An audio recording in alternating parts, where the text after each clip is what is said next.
मेरा आपसे ये सवाल है, सिर्फ एक पैगाम दें हमारे नौजवानों को, इन पाकिस्तानियों को, कि माओ की खिदमत क्या होती है और आप ऐसे कौन से मसाइल हैं जो मिन्नत फ़ातिमा में फ़ेस कर रही हैं, वो मसाइल हल हो जाएं, आपका काम, आपकी एनजीओ बहुत अच्छे से और लोगों की मदद कर सकते हैं। मेरा पैगाम यही है, जिस तरह आजकल ये वबा आई हुई है और ये सब हमारी गलती कोताहियों की वजह है कि हमने अपने बुज़ुर्गों का अदब करना छोड़ दिया, हमने सब्र करना छोड़ दिया, जबकि हम लोग मानते भी नहीं हैं।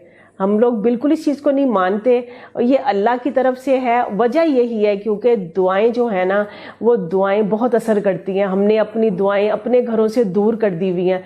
मेरा मैसेज यही है कि खुदा के वास्ते कि अगर आपने अपनी ज़िंदगी में अपनी जंगें जीतनी है ना, तो अपने बुज़ुर्गों को अपने पास रखो, अपनी औलाद की तरबियत अच्छी करो, अपने बच्चों को, जो आने वाली नस्ल है उनको अपने बुज़ुर्गों के साथ अपने साथ जोड़ो। जिस तरह इतना लंबा टाइम अभी हमें मिल रहा है चार दीवारी में रहने का, मर्दों का, बच्चों का भी, माओं का, सबका मिल के एक साथ रहने का टाइम मिल रहा है। ये अल्लाह की तरफ से एक पैगाम है, अल्लाह की तरफ से ये एक हमारे लिए सबक भी है कि हम अपने बच्चों के, अपने घर के माहौल देखें।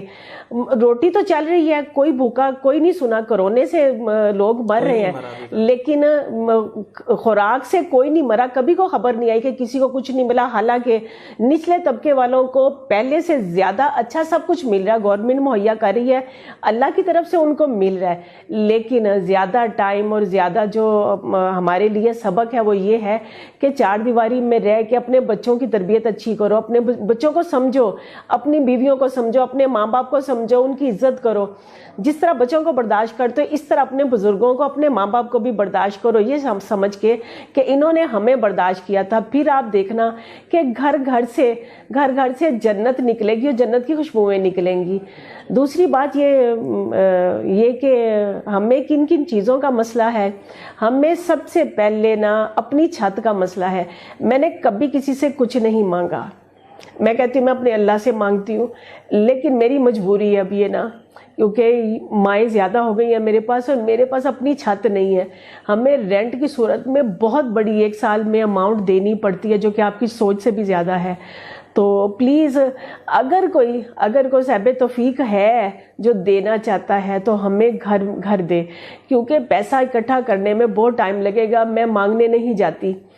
तो मेरी आपसे अपील है कि आप, अगर अल्लाह ने आपको दिया है तो इन माओं को छत दो, छत का बंदोबस्त करो, ताकि इस तरह की और माएँ और भी औरतें जो कि मजबूर भी हैं, बेसहारा हैं, जिनकी औलाद नहीं है, बुढ़ापे में आ गई हैं, जिनकी शादियां नहीं हुई वो बुढ़ापे में आ गई हैं, अब उनको कौन संभाले। तो जाहिर है कोई ना कोई तो अच्छा, अगर आपको लगता है कि हम अच्छा काम कर रहे हैं, आपको लगता है कि हम लोग अल्लाह को राजी करें और एक अच्छा काम करें, तो आपको चाहिए कि इन माओं के लिए ना छत का बंदोबस्त कर दे, ताकि आपको ढेरों दुआएं मिले और आपका अगला जो घर है ना, वो इससे ज़्यादा सरसब्ज और बहुत अच्छा आपको घर मिलेगा। अल्लाह का वादा है, जो अल्लाह के नाम पे देता है ना दुनिया में, उसको आखिरत बहुत अच्छी मिलती है। जज़ाकल्लाह।